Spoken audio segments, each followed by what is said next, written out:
बातमी महत्त्वाची। धनगर समाजातील विद्यार्थ्यांसाठी श्रीमंत राजे यशवंतराव होळकर विद्यार्थी विकास योजना सुरू केली। मात्र मंत्री अतुल सावेंच्या जिल्ह्यातच या योजनेमध्ये भ्रष्टाचार झाल्याचं समोर आले। या योजनेअंतर्गत प्रत्येक विद्यार्थ्यामागे दरवर्षी 70,000 रुपये इतका खर्च करण्यात येतो। मात्र संभाजीनगरात या योजनेत मोठा गैरव्यवहार झाला आहे। अनेक ठिकाणी ना विद्यार्थी आहेत ना वसतिगृह, तरीही अनुदानाची रक्कम उचलण्यात आली। या प्रकरणाची मंत्री सावे यांनी दखल घेतली आणि कारवाईचे आदेश दिले।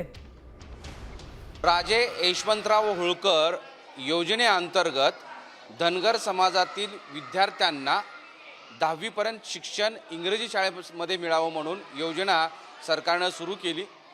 शाळेची इमारत चांगली आहे, पण जवळपास 100 विद्यार्थी या शाळेमध्ये म्हणजे या शाळेच्या वसतिगृहामध्ये धनगर समाजाचे विद्यार्थी 100 आहेत आणि ते तिथे राहतात, जेवण करतात। त्यांची वसतिगृहाची सगळी सुविधा आहे, त्यासाठी लागणारी सगळी साधनं आहेत असं त्यांनी दाखवलेलं आहे। आमच्याकडे 155 विद्यार्थी प्रवेशित आहेत। तर त्यापैकी आमच्याकडे जे रोडच्या पलीकडे इथून 2 किलोमीटर अंतरावरती, कारण वसतिगृहामध्ये मुलं राहत आहेत, त्यांची सर्व व्यवस्था आम्ही तिथे केलेली आहे। त्यानंतर आता मुलांना जास्त येण्याजाण्यात त्रास होत असल्या कारणामुळे आम्ही नवीन इमारतचं बांधकाम केलेलं आहे। आमच्या पाठीमागे नवीन इमारत सुरुवात होते।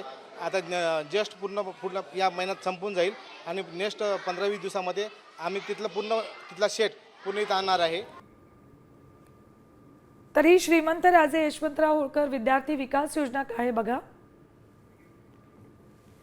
धनगर विद्यार्थ्यांना इंग्रजी माध्यमात शिक्षणासाठी योजना आहे। ही प्रत्येक विद्यार्थ्यामागे संस्था चालकांना प्रतिवर्षी 70,000 रुपयांचा निधी दिला जातो।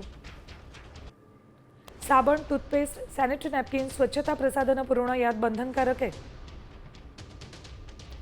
गणवेशासह शालेय साहित्य, लेखन सामग्री पुरवणंही बंधनकारक आहे। तर विद्यार्थी आणि विद्यार्थिनींसाठी स्वतंत्र इमारतीत निवासाची व्यवस्था आहे।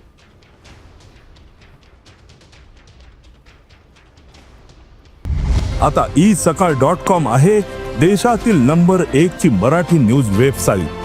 प्रत्येक अपडेटसाठी isakal.com ला नक्की भेट द्या।